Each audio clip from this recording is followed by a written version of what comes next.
클리포드 베로스라는 목사님이 있습니다. 1944년 밥 존스 대학을 졸업하고 침례교 목사 안수를 받습니다. 세인폴에 있는 교회에서 부목사로 사역합니다. 1945년에 결혼했지만 워낙 돈이 없어서 일반 버스를 타고 무료 숙박을 할 수 있는 기도원으로 신혼여행을 갑니다. 그런데 그 기도원은 마침 약물 중독자 캠프를 열고 있어서 숙박할 수 없다고 거절당합니다.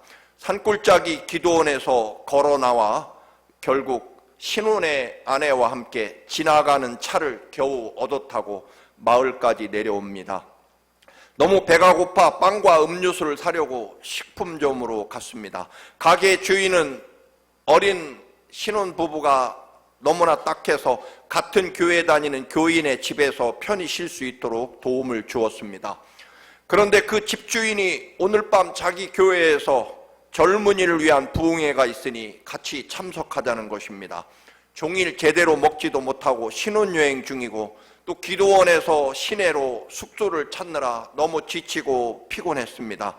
그러나 잠을 재워주는 집주인의 호의를 거절하지 못하고 결국 신세 갚는 마음으로 집회에 참석을 합니다. 그런데 그날 저녁 찬양 인도할 사람이 갑자기 몸이 아파서 나오지 못했습니다. 결국 목사라는 이유로 또 음악을 전공했다는 이유로 찬양 인도를 부탁받았고 전혀 연고도 없고 알 수도 없던 마을 교회의 부흥성회에 찬양 인도를 하게 됩니다. 그런데 놀랍게도 그 부흥회 강사 목사님이 아주 젊은 시절에 20세기 가장 위대한 전도자인 빌리 그레햄 목사님 전도 집회였습니다. 아직은 세계적으로 이름을 알리지 않은 젊은 빌리 그레햄 목사님은 그날 뜨겁게 찬양 인도를 하는 이 클리포드 베로스 목사님을 평생의 그 위대한 복음 사역의 동역자로 삼게 되고 이 클리포드 베로스 목사님은 결국 50여 년 동안 빌리 그레햄 전도단의 음악 책임자로 혹은 중보 기도 팀장으로 그렇게 평생을 빌리 그레햄 목사님과 함께 했다는 것입니다. 지난 주간에 한 미용실에서 헤어컷을 하며 미용실 집사님과 나눈 이야기입니다. 텃밭에 있는 고추를 좀 따가지고 전도를 하려고 갔습니다. 미용실에 큰 교회 다니는 집사님이라서 연로하신 권사님들이 미용실에 많이 오신다고 합니다.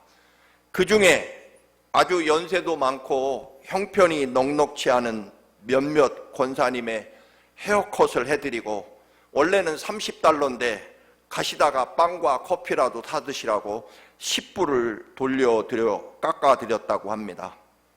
그런데 다음 주 월요일이 되자마자 어떤 권사님이 화가 잔뜩 나서 미용실로 달려오셨습니다. 오시자마자 사람 그렇게 안 봤는데 왜 사람을 차별하나? 누구는 10불을 깎아주고 누구는 10불을 더 받나? 당장 내 돈 10불 내놔 하고 소리를 치셨다고 합니다.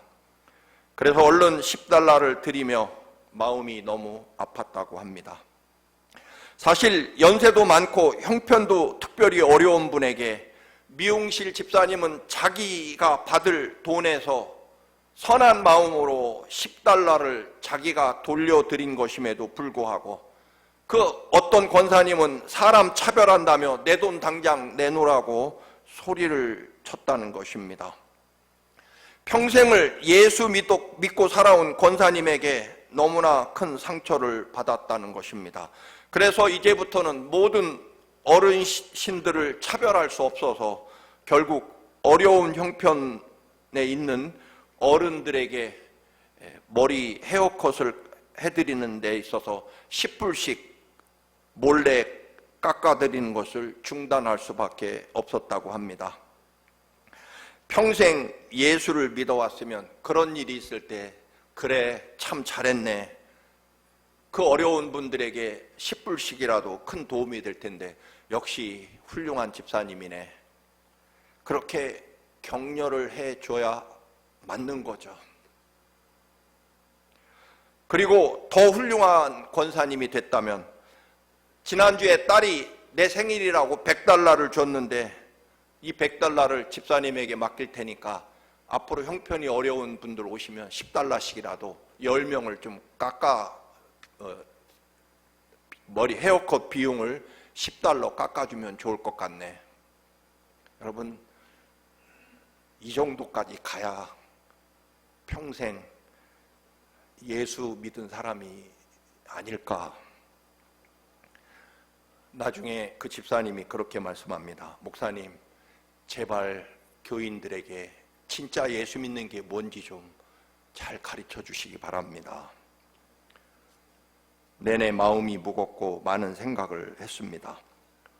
진짜로 예수 믿는 것은 무엇이고 평생 예수를 믿으면 어떠해야 될까요, 여러분? 그래서 제가 가장 좋아하는 또 은혜 받은 본문이라서 자주 말씀드리는 마태복음 20장에 나오는 포도원 주인과 일꾼의 비유를 다시 한번 언급합니다.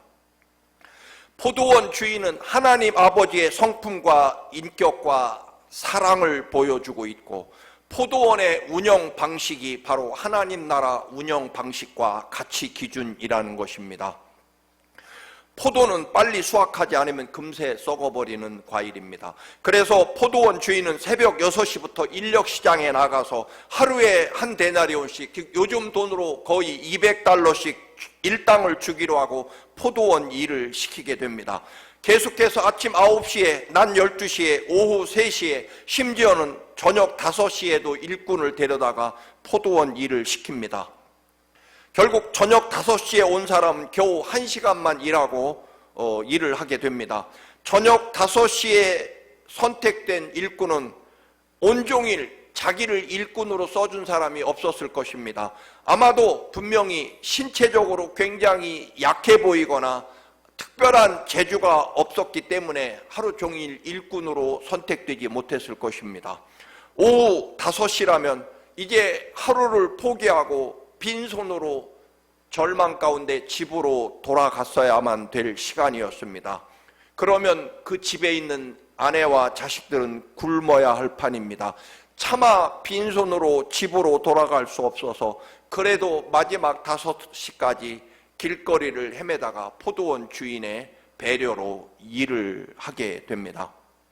우리가 아는 대로 하루 일을 마치고 품삯을 지급합니다. 저녁 5시에 와서 1시간 일한 일꾼부터 품삯을 지불하는데 놀랍게도 하루 품삯 한 데나리온, 즉 $200 일당을 모두 지급합니다. 그러자 아침 6시부터 와서 12시간 그 뜨거운 떼약볕에 종일 일한 12시간 일한 일꾼은 1시간 일한 사람이 $200를 받아? 그러면 나는 12시간 일했으니 $2,400쯤 받을까? 그건 좀 너무한 것 같고 최소한 $1,000는 나한테 줄 수 있겠구나. 그런데 똑같이 $200를 받게 됩니다.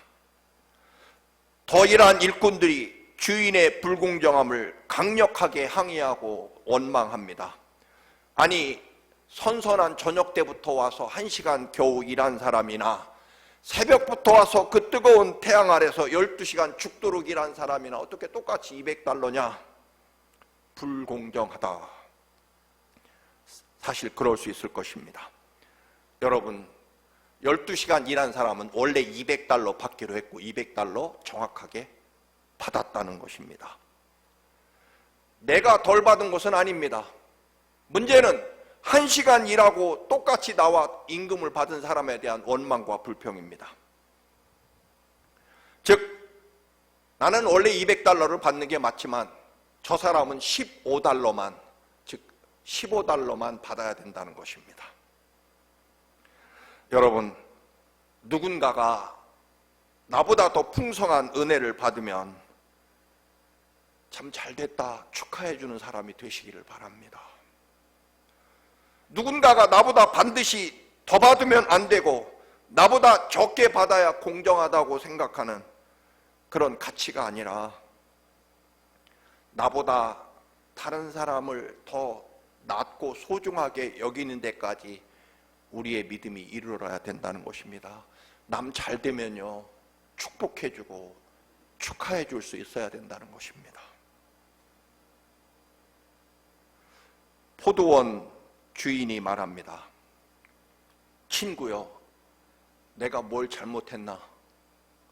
당신은 12시간 일하면 $200 주기로 약속했고 나는 당연히 $200를 정확하게 당신에게 주었습니다.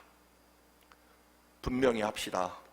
포도원 주인인 나는 당신에게 덜 준 게 아닙니다. 늦게 온 사람에게 더 준 겁니다. 늦게 온 사람은 품삯이 아니라 내가 은혜와 사랑을 베푼 것입니다.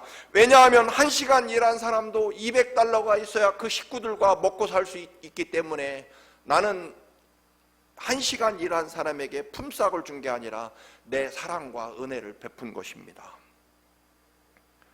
이것이 하나님 아버지의 구원의 원칙이고 하나님 나라의 법칙이고 하나님 나라의 원리라는 것입니다. 이것을 이해하지 못하고 하나님의 나라에서도 하나님 십자가 앞에서도 세상의 법과 경제와 또는 상식을 동원하려고 하면 안 된다라고 하는 것입니다.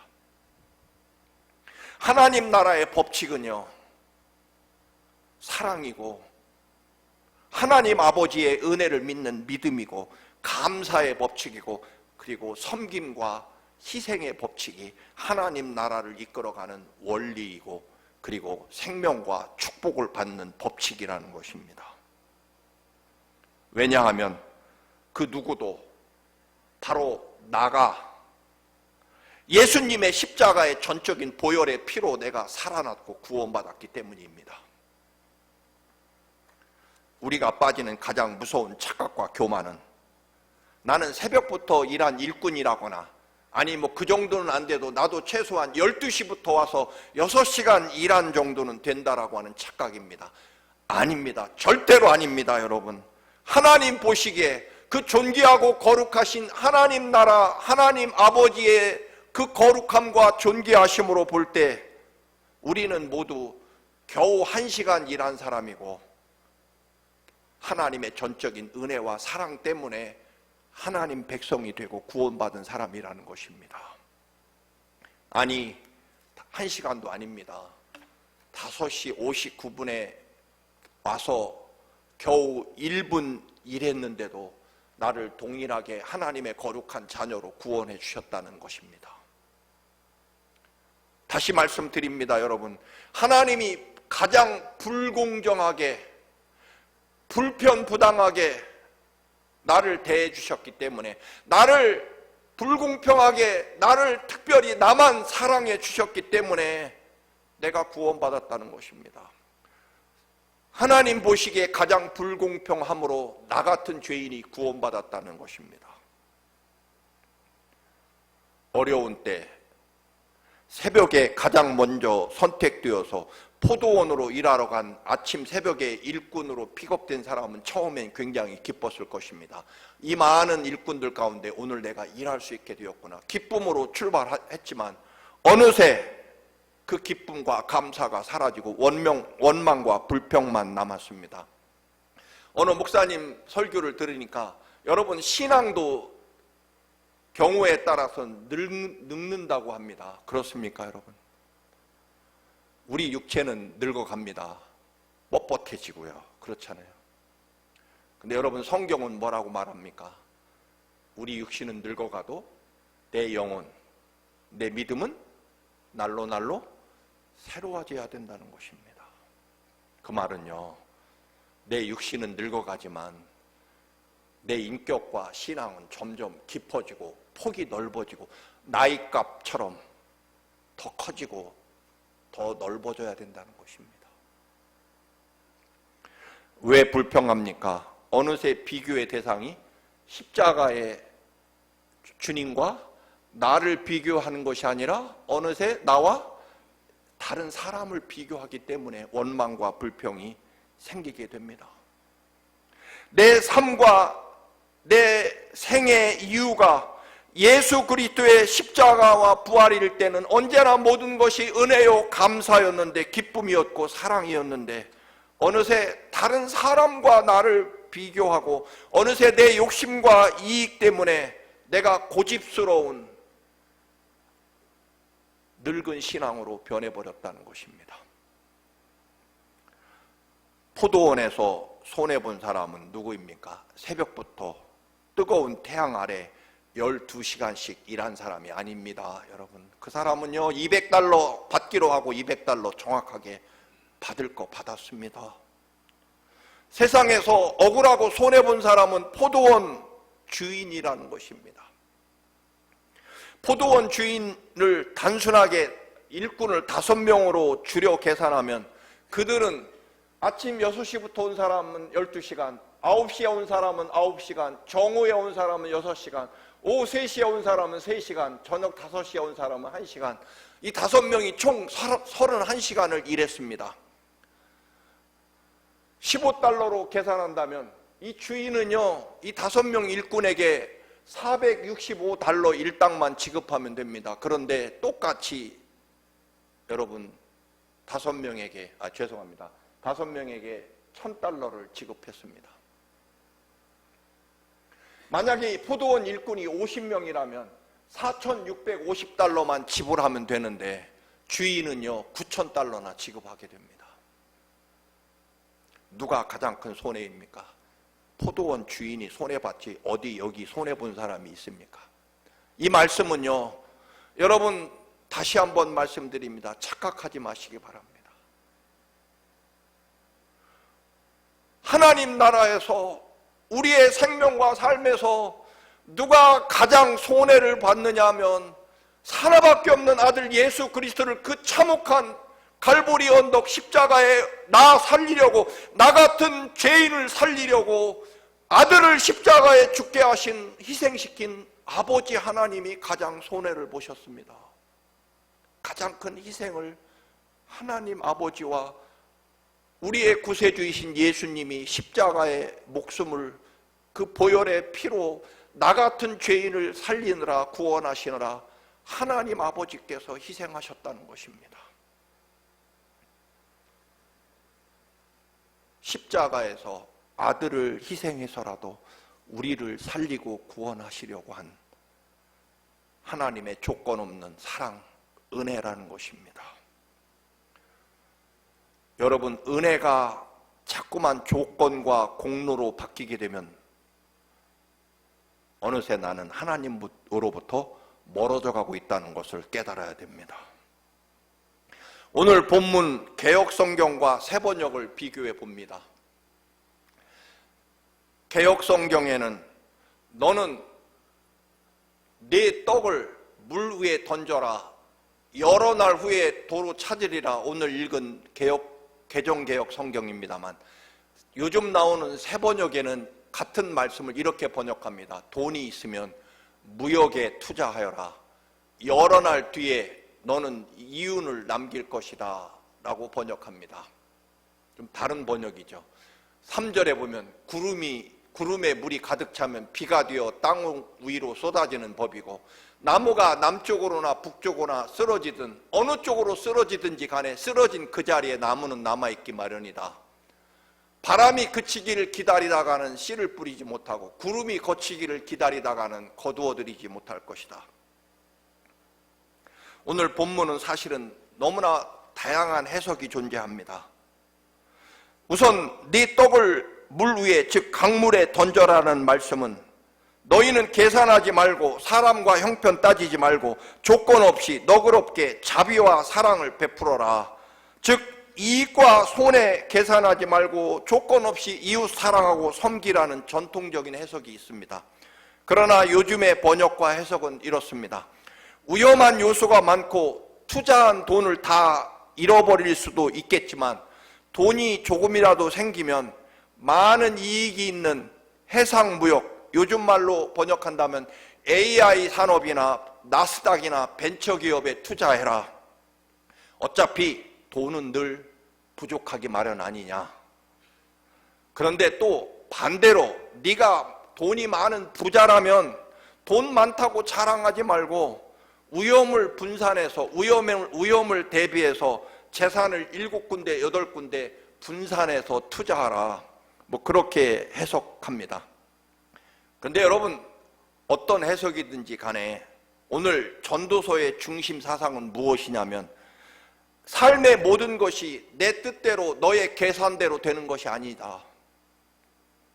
더 깊이 들어가면 인생이라고 하는 것이 네가 아무리 조심하고 또 조심하고 계산하고 또 계산한다고 해서 네 뜻대로 되는 거 아니고, 반대로 때로는 계산 없이 되는 대로, 소위 되는 대로 생각 없이 한다고 해서 또 망하는 것도 아니더라. 결국 인생은 더 깊이 들어가 보니까 내 노력과 내 의지대로 되는 것처럼 보이지만 아니더라는 것입니다. 결국 이 우주 만물의 주인이시고 생명을 주관하시는 하나님이 역사하시고 계획하신 그 뜻대로 이루어진다는 것입니다. 하나님의 뜻과 계획은 우리 인간의 지식과 판단으로 도저히 알 수 없는 너무나 크고 위대하고 신비한 하나님의 영역이더라 하는 것입니다. 그래서 사람들은 자기가 하고 싶은 대로 계산 없이 충동적으로, 아예 때로는 어처구니 없는 미친 것 같은 행동을 하기도 한다. 즉, 자기 먹는 빵을 강물에 던지는 것 같이 이해할 수 없는 행동을 할 때도 있더라.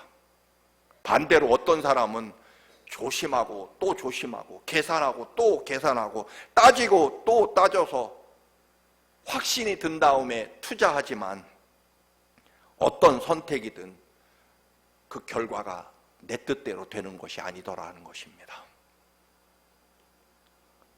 결국 전도자가 하고 싶은 말은, 내 인생이 내 것처럼 내 계산대로 또는 반대로 엉뚱하게 이루어지는 것처럼 보이지만 하나님의 뜻과 하나님의 계획은 여전히 그 자리에 있더라라고 하는 것입니다.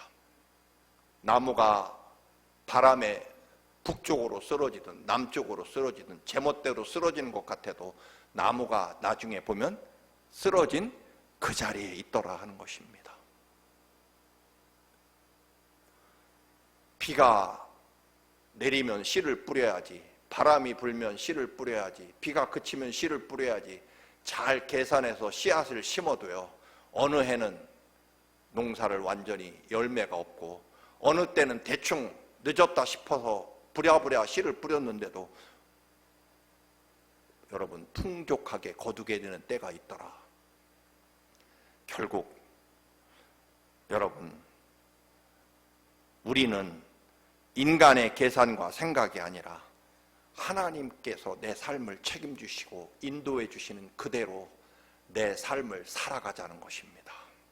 즉, 하나님을 믿는 믿음으로 영원토록 나를 사랑하시는 하나님의 그 놀라운 섭리와 사랑 안에서 하나님께 나를 위해 십자가의 아들을 희생시키면서까지 나를 살리고 구원하신 하나님, 또한 성령 하나님을 보내주셔서 그 놀라운 구원의 은총을 지키도록 우리를 돕도록 성령님 보내주신 하나님의 이 영원한 사랑과 은혜 안에 내가 있음을 믿고 하나님을 믿는 믿음으로 마음껏 사랑하고 은혜 베풀고 감사하고 기뻐하면서 하나님을 믿는 믿음 안에 내 삶을 이루어 가자는 것입니다. 어제 신문에 보니까 지금 현재 세계에서 가장 오래 사시는 분이 영국의 이름은 잊어버렸습니다만 할머니시더라고요. 116세 생일을 맞았다. 지금 세계에서 가장 오래 사는 그런 사람, 그리고 역사상 가장 오래 살고 있다고 합니다. 근데 그 할머니가 오래 사는 비결이 뭐냐고 기자가 물으니까 음식도 아니고 운동도 아니라는 것입니다. 예스다. 나는요, 평생을 살아오면서 웬만한 거 아니면 늘 예라고 대답합니다. 예. 우리로 말하면 아멘. 그렇게 하겠습니다, 하나님. 감사합니다라고 말하겠다는 것입니다. 그분의 대답입니다. 여러분, 너무 계산하고 따지고 환경 따지고 이익 따지고 사람 따져서 살지 말고 하나님의 은혜를 계산하며 살자는 것입니다. 하나님이 나를 얼마나 사랑하시고 어떻게 사랑하시는지 그 은혜를 믿는 믿음 안에서 할 수만 있으면요, 사랑하고 감사하고 기뻐하면서 하나님이 영원토록 내 삶을 이끄신다는 것을 믿는 믿음으로 살자는 것입니다. 내가 어디에 어떻게 뿌려도 거두시고 자라게 하시고 거두시는 분은 하나님이심을 믿고 마음 놓고 은혜를 뿌리고 사랑을 뿌리고 감사를 뿌리자. 그거 어떻게 자라게 되는지, 어떤 열매를 맺는지, 그 열매는 꼭 내가 거두어야 되고 내가 거두어서 누군가에게 내가 나누어줘야 되고 그러지 말자는 것입니다. 나는 하나님을 믿고 때로는 강물이 흘러가는 강물처럼 무모해 보이는 곳에 하나님 살아계심을 믿고 하나님이 인도하심을 믿고 하나님이 자라게 하시고 거두게 하심을 믿고 그저 우리는 강물에 던지는 것까지 하자는 것입니다. 여러분, 누가 그 빵을 먹을지, 그리고 그 빵 먹은 사람이 나를 찾아와서 당신 때문에 내가 살았습니다, 꼭 감사하지 않아도 우리는 나보다 더 나를 사랑하시고 이 우주 만물의 주이신 살아계신 하나님을 믿는 믿음으로 마치 강물에 내 먹는 빵을 던지는 것 같은 그런 믿음의 삶을 살아가자는 것입니다. 왜냐하면 하나님이 이루시고 하나님이 갚아주시고 하나님이 거두게 하실 것을 믿기 때문입니다. 여러분, 우리는 갈보리 십자가에 죽으신 주님이 무슨 이유가 있으셨습니까? 나를 보니까 내가 대신 죽을 만큼 너는 참 훌륭한 사람이다, 주님이 그러셔서 내 대신 십자가에 죽으셨겠습니까? 여러분, 그렇지 않지 않습니까? 아무리 봐도 희망도 없고 비실비실하고 정말 쓸모없이 보일지라도 그거 계산하지 않고 내가 너를 사랑한다는 그 은혜 외에는 다른 어떤 이유도 조건도 없이 당신의 생명과 피를 나 살리기 위해 내어주신 그 은혜로 살아가는 나, 그것이 우리의 믿음의 유일한 이유이고 조건이라는 것입니다. 다른 것은 없습니다. 다른 사람이 1시간 일하고 200데나리온을 받으면 참 잘됐다, 당신 오늘 빈손으로 가서 저녁 식사 식구들과 아내와 자식들이 굶었을 텐데 참 잘됐다. 여러분,